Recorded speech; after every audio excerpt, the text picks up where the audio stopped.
Good morning, welcome to Nice Health. This is Dr. Shaista. Today I am going to talk about adenoids. तो देखिए आज हम जानेंगे adenoids क्या है, उसके कॉजेज़ क्या है, उसके सिम्टम्स क्या है और उसका होम ट्रीटमेंट क्या है। अगर एडिनॉइड्स बढ़ गए, उसका साइज़ ज़्यादा ग्रो हो गया तो सांस की तकलीफ़ और बहुत सारे प्रॉब्लम्स हो सकते हैं बच्चों में, और इतना ही नहीं कि it can lead to operation also. तो इससे अच्छा है कि आप एडिनॉइड्स के बारे में अच्छे से समझें और उसका होम ट्रीटमेंट कर लें, उसको कंट्रोल में रखें ताकि you will not reach that severe cases. Okay, so now let us know what are adenoids. Adenoids are a patch of tissue that sits in the back of the nasal cavity. वो एक tissue है जो nose के पीछे के हिस्से में जमा होता है. Like tonsils, adenoids help keep your body healthy by trapping harmful bacteria and viruses that you breathe or swallow. जैसे आप सांस लेते हैं तो हार्मफुल बैक्टीरिया और वायरसेस आपके नोज़ के अंदर आते हैं, लेकिन एडिनॉइड्स टॉन्सिल्स की तरह आपकी हेल्प करते हैं कि उसको पकड़ के उसको ख़त्म करते हैं.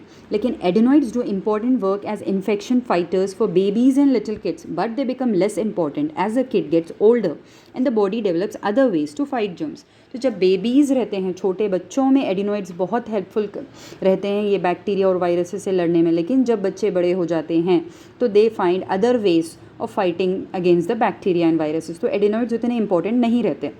Adenoids usually shrink after about 5 years के बाद एडिनॉइड्स श्रिंक हो जाते हैं, and in teenagers they usually disappear. So what are enlarged adenoids?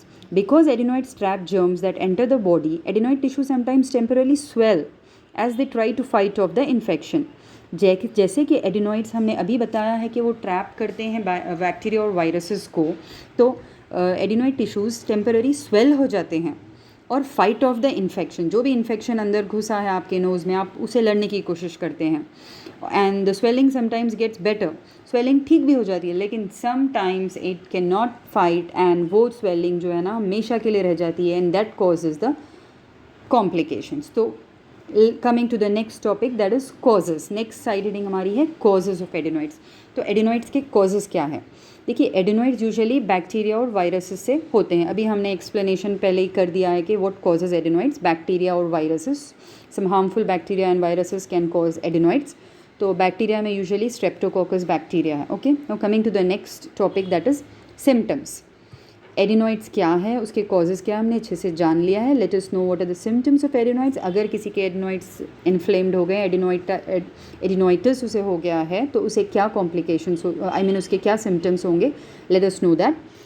Common symptoms of adenoiditis are sore throat, stuffy nose, swollen neck glands, ear pain, ear infection. Coming to the first one, sore throat. Sore throat क्या है? गले में खराश, गले में जलन, निगलने में difficulty. Stuffy nose, nose block होना, सर्दी बहुत होना और सांस की दिक्कत होना.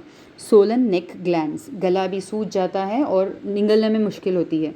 ईयर पेन, एडिनॉइडाइटिस ज़्यादा सीवियर हो गया तो बच्चों में ईयर पेन होता है. Ear infection. No additional symptoms में इंक्लूड, कुछ अदर सिम्टम्स भी है एडिनॉइडाइटिस में, वो क्या है देखते हैं. Breathing through the mouth. देखिए, mouth breathing is commonly seen in adenoiditis. अगर आप देखें कि आपका बच्चा मुंह से ब्रीथ कर रहा है, सांस लेने में तकलीफ हो रही है, तो you can just have an idea कि शायद इसे ये प्रॉब्लम हो सकती है. स्पीकिंग विथ नेसल टोन, जब बच्चा बात करता है तो वो नाक की आवाज़ से बात करता है. डिफ़िकल्टी और पेन व्हेन स्वेलोइंग, निगलने में उसे डिफ़िकल्टी होती है. Difficulty sleeping, you will see a different sleeping habit. उसकी स्लीपिंग पैटर्न भी चेंज हो जाएगा, वो बहुत कम सोएगा, उसे सोने में मुश्किल होगी. स्नोरिंग, नाक से खर्राटे लेना, that is snoring. Sleep apnoea, sleep में से एक सडन उठ जाना, that is also seen in the symptoms of एडिनॉइडाइटिस.